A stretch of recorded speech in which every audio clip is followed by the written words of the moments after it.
So that's how I like rolled in this information and learned much more about it along the way.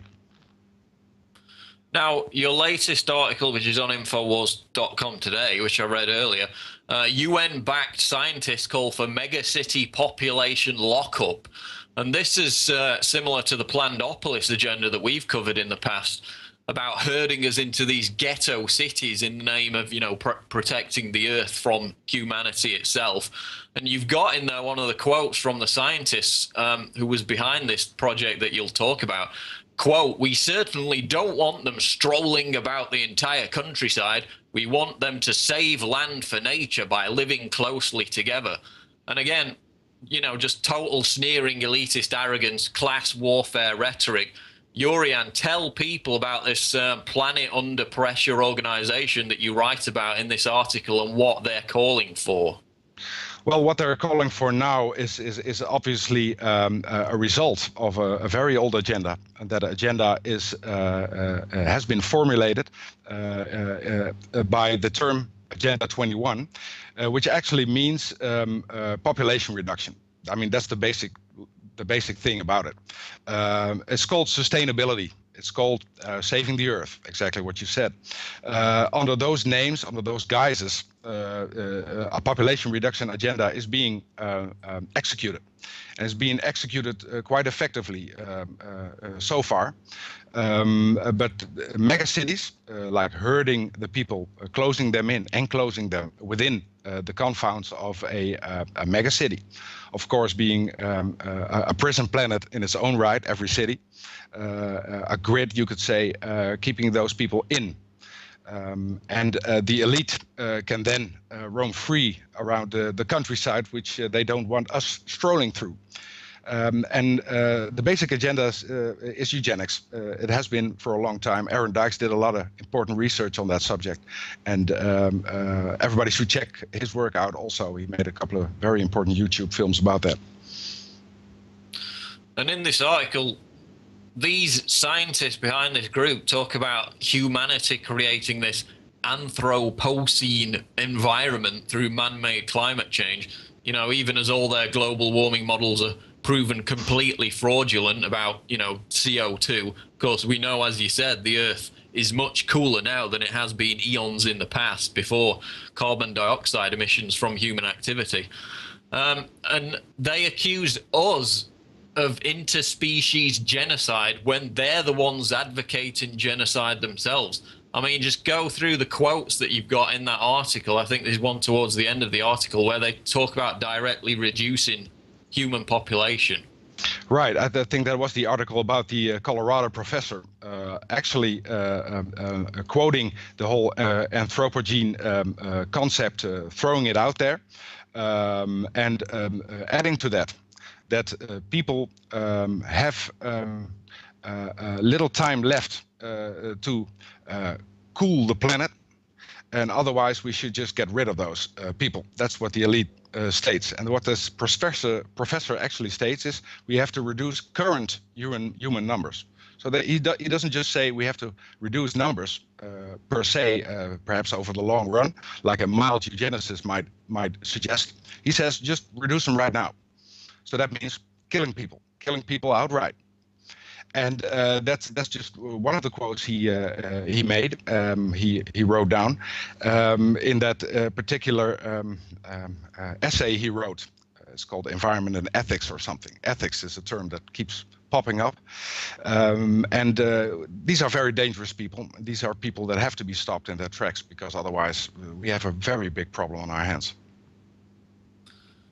And that was, the article was called Professor Prevent Interspecies Genocide, Reduce Current Human Numbers.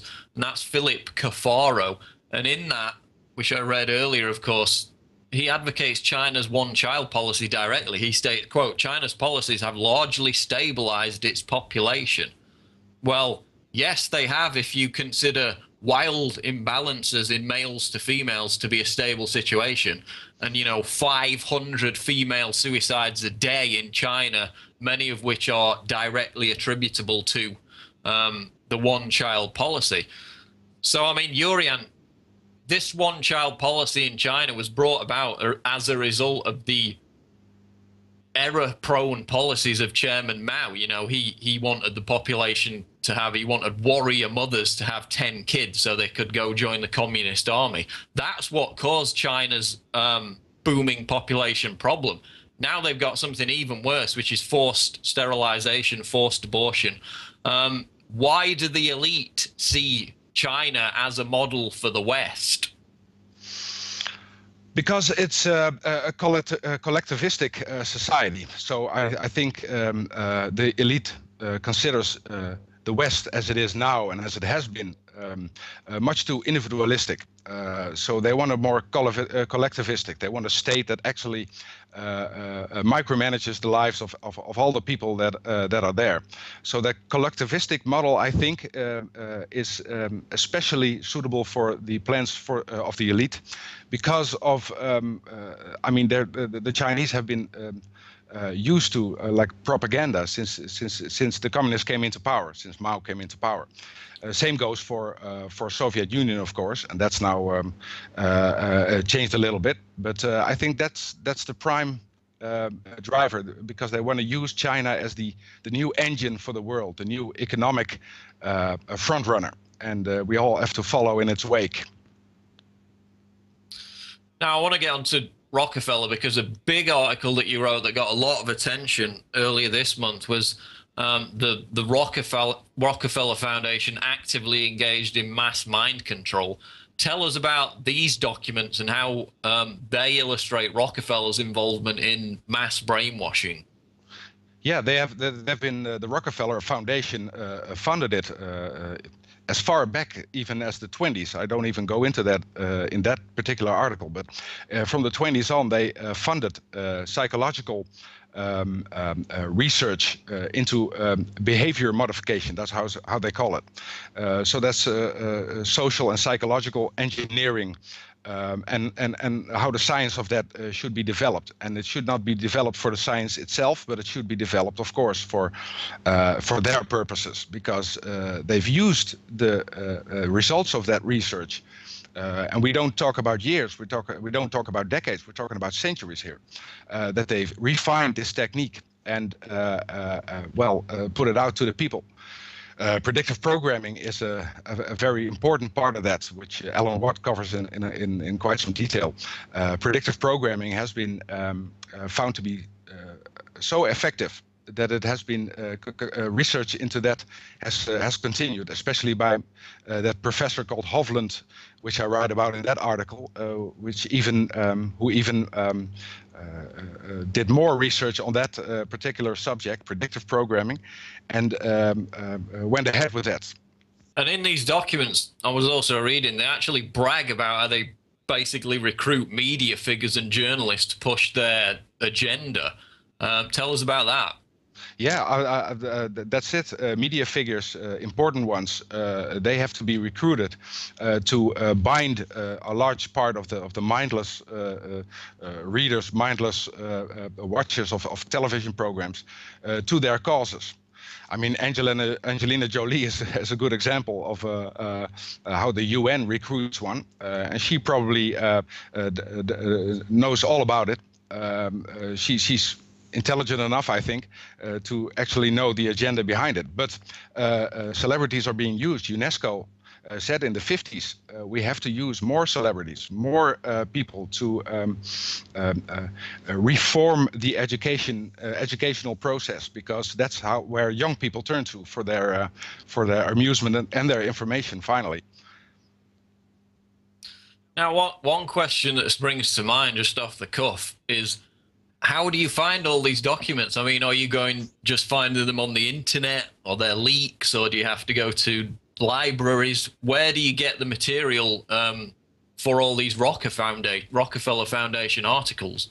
Well, the Rockefeller Foundation articles are just posted on their website. I mean, it's their yearly reports most of the time. And if you, you just have to learn how to use a search engine on the internet, and you'll find the most amazing information spread all throughout the internet. You have to use keywords which the elite tends to use, And usually that's euphemisms for their actual purpose. So you have to Google the euphemisms.